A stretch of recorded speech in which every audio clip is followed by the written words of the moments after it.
essentially what I call as a primer one. This is an early video, and now whenever you have a lens which you suspect to be subluxated, always remember first to stain the eye. Not for any other reason, because you're going to be using the anterior capsule at a later stage. So what you do need to do in this stage is you apply trypan blue, make sure it is properly saturated and done, remove the trypan blue before you really start the case. You will notice the subluxation zone, early subluxation zone, lies on the upper side here. You can notice the glow occurring here, which will gradually widen as we go on operating.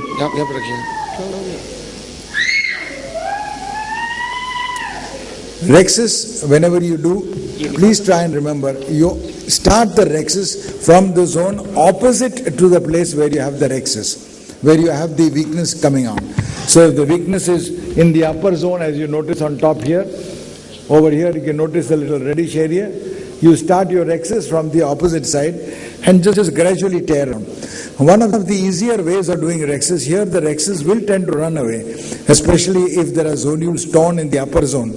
And बाकी के ऊपर की लाइटें बंद हो सकती हैं boss. So then, as you will now notice, gradually as we go on doing, the area on top will start opening up right at the 11 o'clock position, where you notice the subluxated zone is there. Now, when you do hydrodissection in all these cases, try and do a slow hydrodissection. Do it in two planes and not in one plane. Now, in a subluxated lens, the last thing you want to do is to exert pressure on the bag or the capsule. So try and get the nucleus out of the bag at an early stage, so that whatever phacoemulsification you do is as far as possible outside and not inside the bag, so that the pressure on the weak zonules in the subluxated zone become decrease and diminish. So as you noticed, we did a little bit of hydrodissection on both sides. Then you rotate the nucleus, get the edge of the nucleus out, and gradually rotate the nucleus outwards. Having done that, your next step is to do a phaco, and try and make sure that the phaco which you utilize uses a minimum amount of energy, cuts down, and keep your vacuum running, not exceeding more than 400.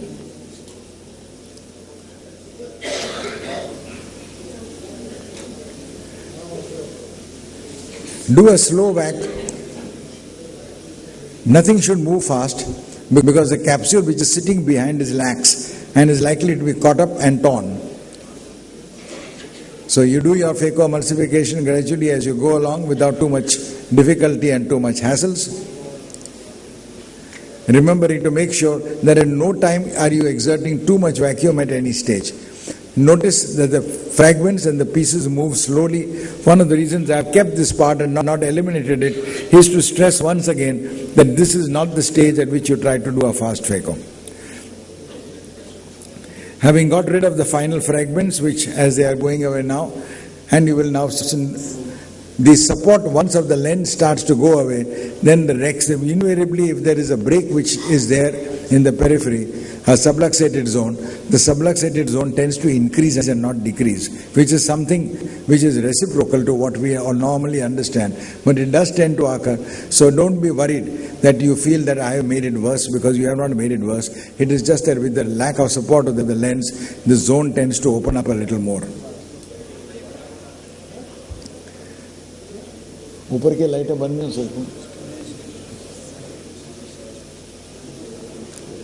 Having done that, you will now notice that the subluxated zone on top has increased still more and now literally extends to a quarter segment of the globe. This is the stage at which you now start wondering, now what to do? Have I to abort it? Can I still proceed? Can I go ahead? If you've got only a quarter segment or less than a half segment, you can still manage without too much difficulty, which is what I'm going to try and now show. What you now need to do at this particular stage, before you remove any cortical pieces, any of the cortical areas, is to first inject in viscoelastic under pressure to unroll the capsule. So you take your needle, go deep into the capsular bag and inject it. That unrolls the capsule. Once the capsule gets unrolled, the next step is to feed in a ring and put it in. You can either utilize the standard feeder rings or you can utilize an injector, whichever you would prefer.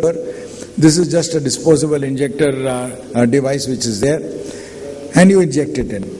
Now the important rule is, make sure that the edge of your ring impacts onto the upper limit of your subluxated torn zonule area, so that it tends to support it in.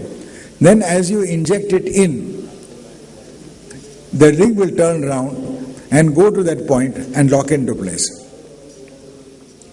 So the whole secret here is not to just shove the ring in, because the ring will then go into the vitreous bag. So you make the edge of your ring go to the place where you want, where the original place of subluxation is, in which case it will support it and work it down. Press on the opposite pole to make sure it is stable. If your ring is in the bag, it will not move.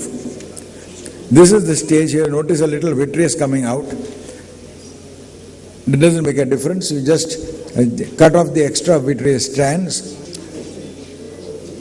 Once again, viscoelastic to make sure that it is stable. And then you put in your lens. At a stage like this, one of the easiest and best lenses to put in is any lens what we call as Rayner pattern or Rayner modification. This sort of a lens fits beautifully, and you try and put it so that the loop of the lens goes into the place where the subluxated zone was, which in other words was in the upper quadrant, as you remember seeing. This stage you now do vitrectomy. Make sure you remove the anterior vitreous which is there completely. Usually the vitrectomy will also to a fair extent remove any cortical remnants which are there. Also remember, at the end of the procedure you have to inject a bit of triamcinolone to make sure there are no vitreous strands there.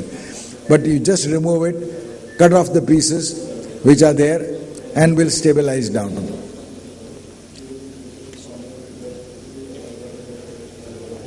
Final few fragments. You put your cutter on a slow aspiration, not too fast, so that you can utilize it literally as an IA unit, at the same time preventing any vitreous coming forward.